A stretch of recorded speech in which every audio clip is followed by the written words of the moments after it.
Hi అండి, welcome to శ్రేయాన్షీస్ kitchen. ఈరోజు మన ఛానల్లో అయితే స్పెషల్గా బ్రెడ్ బజ్జీ ఎలా చేయాలో చూపిస్తున్నాను.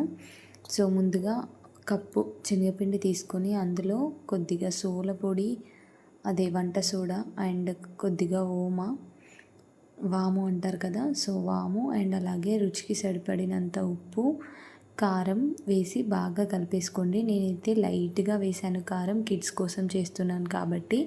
మీరు పెద్దవాళ్ళ కోసం చేసినట్టయితే కొద్దిగా ఎక్కువ వేసుకున్నా పర్లేదు. సో అదంతా బాగా మిక్స్ అయ్యేలాగా మంచిగా కలపండి.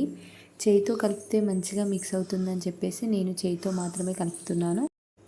సో మంచిగా కలిపేసి వాటర్ కూడా యాడ్ చేసుకుంటూ పిండిని ముద్దలు లేకుండా బాగా కలిపేసేయండి. వాటర్ సరిపోకపోతే ఇంకా కొంచెం వాటర్ యాడ్ చేసి నేను చూపిస్తున్నట్టుగా కలిపేసుకోండి. పిండి కన్సిస్టెన్సీ అనేది కొంచెం జారుడుగా ఉండాలి. నెక్స్ట్ కలిపి పక్కన పెట్టేసిన తర్వాత మిల్క్ బ్రెడ్స్ మాత్రమే తీసుకోండి, టేస్ట్ చాలా బాగా వస్తాయి. సో వాటిని అలా పార్టీషన్స్గా 2 పార్టీషన్స్గా కట్ చేసుకోండి. ఎన్నైతే బ్రెడ్స్ చేయాలనుకుంటారో అన్ని బ్రెడ్స్ని తీసుకొని కట్ చేసేయండి. హాఫ్ వరకు కట్ చేసి మనం రెడీగా పెట్టుకున్న పిండిలో ఆ బ్రెడ్ని వేసి 2 సైడ్స్ బాగా డిప్ చేసి వేడి ఆయిల్లో వేయాలి. మరీ హై ఫ్లేమ్లో పెట్టొద్దండి, మాడిపోతుంది, లోపల పిండి అనేది ఉడకదు. ఆయిల్ హీట్ అయ్యేంత వరకు హై ఫ్లేమ్ పెట్టి మనం బ్రెడ్ వేసిన తర్వాత మీడియం ఫ్లేమ్లో పెట్టి నిదానంగా మీడియం టు హై ఫ్లేమ్ చేసుకుంటూ అడ్జస్ట్ చేసుకుంటూ బాగా కాల్చుకోవాలన్నమాట. ఎందుకంటే కాలకపోతే టేస్ట్ అనేది బాగోదు.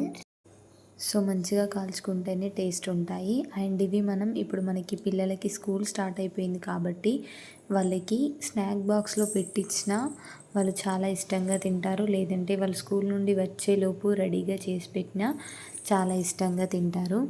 అలా కాకుండా మార్నింగ్ బ్రేక్ఫాస్ట్లోకి కూడా చేసి పెట్టొచ్చండి. ఇది ఇంకా వేరే విధంగా అంటే స్టఫింగ్ చేసి కూడా చేస్తారు, అలా కూడా బాగానే ఉంటుంది. బట్ హడావిడి లేకుండా నేను ఏదో సింపుల్గా చూపించాలి కిడ్స్ కోసం అని చెప్పేసి మాత్రమే ఇలా సింపుల్గా చేస్తున్నాను. పెద్దవాళ్ళు కూడా తినొచ్చు, బట్ స్టఫింగ్ లేకుండా సింపుల్గా చూపించాను అంతే. ఇప్పుడు మనకి రెయినీ సీజన్ కదా, ఈవినింగ్ టైంలో అలా చేసుకొని తింటే చాలా బాగా ఉంటుందండి.